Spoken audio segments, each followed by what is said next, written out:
বিশ্বে বায়ু দূষণের শীর্ষে উঠে এসেছে রাজধানী ঢাকা।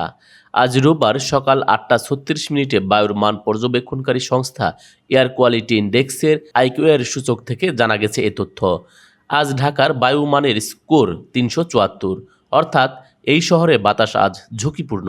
তালিকায় ২১৬ স্কোর নিয়ে দ্বিতীয় অবস্থানে রয়েছে মিয়ানমারের ইয়াঙ্গুন শহর। ভারতের দিল্লি ২০৮ স্কোরে তৃতীয় স্থানে রয়েছে।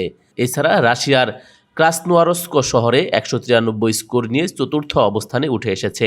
তালিকায় পঞ্চম অবস্থানে উঠে আসে ইরানের তেহরান, যার স্কোর হচ্ছে ১৭৫।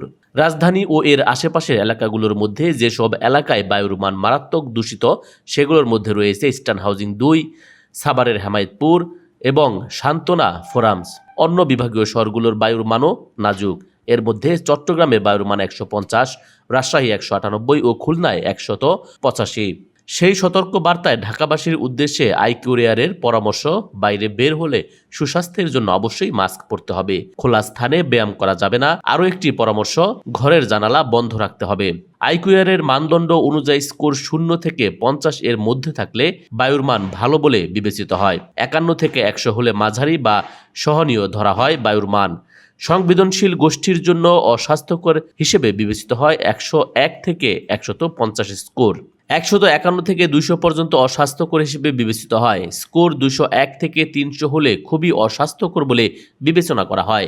এছাড়া ৩০১ এর বেশি হলে তা দুর্যোগপূর্ণ বলে বিবেচিত হয়। News desk, ITV Bangla.